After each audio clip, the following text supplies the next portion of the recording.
경매스쿨 현미경의 치우입니다. 감정수사입니다. 감정술사님을 모시고 네. 또 공장에 관한 이야기를 한번 더 해보려고 하는데요.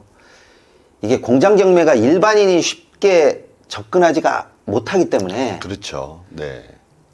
우리가 상상하지 못하는 일들이 또 일어나요. 그 못하는 일들 중에 하나가 우리가 일반적으로 네. 경매나 공매에서 절대 하지 말아야 되는 현장 입찰금 변경이에요. 맞습니다. 네. 근데 이게 하지 말라고 대부분 하거든? 네, 그렇죠. 하지만 이런 공장 경매는 현장감이 좀 필요해요.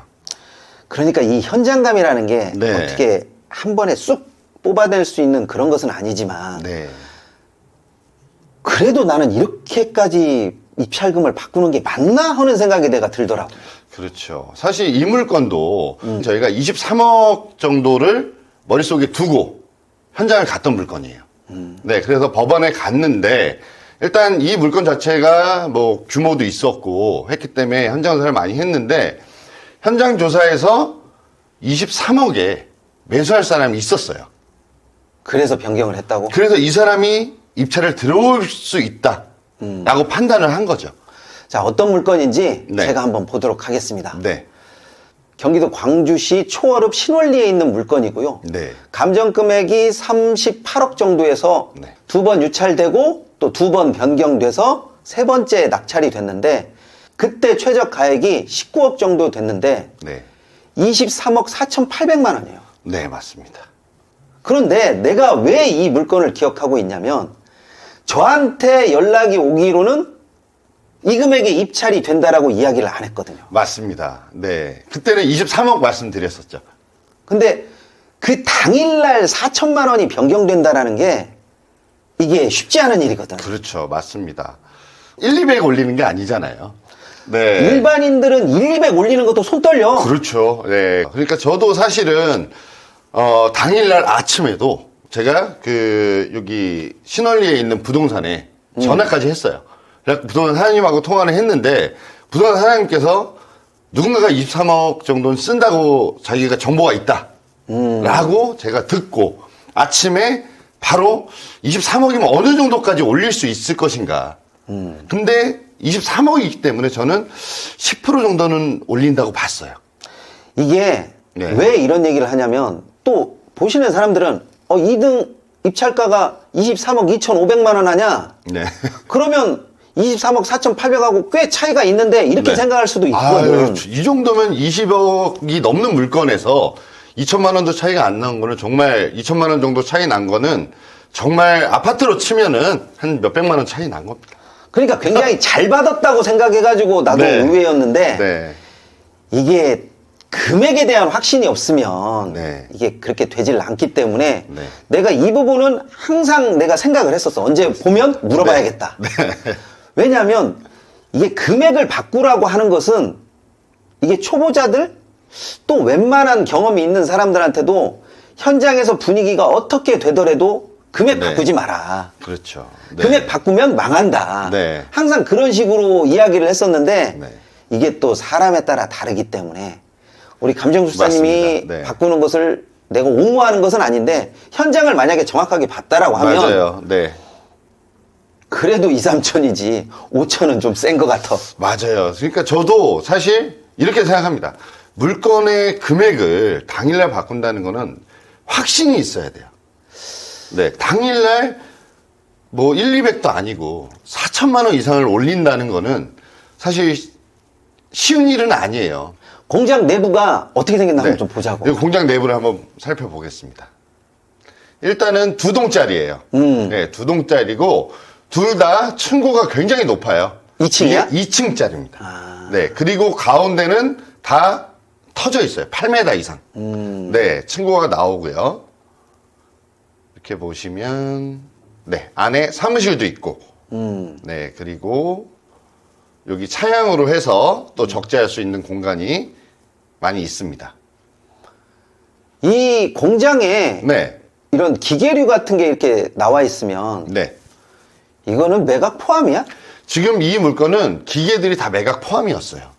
그러면 이 기계류 같은 경우는 나중에 팔 수 있는 건가? 사실 고물이라고 생각하셔야 돼요. 아이고. 네, 왜 그러냐면 공장의 안에 있는 기계들은 아시겠지만 공장에 공장장들이 있어요. 기계를 전문으로 만질 수 있는 공장들이 있는데 경매가 낙찰이 되면 주요 부품을 다 빼버려요.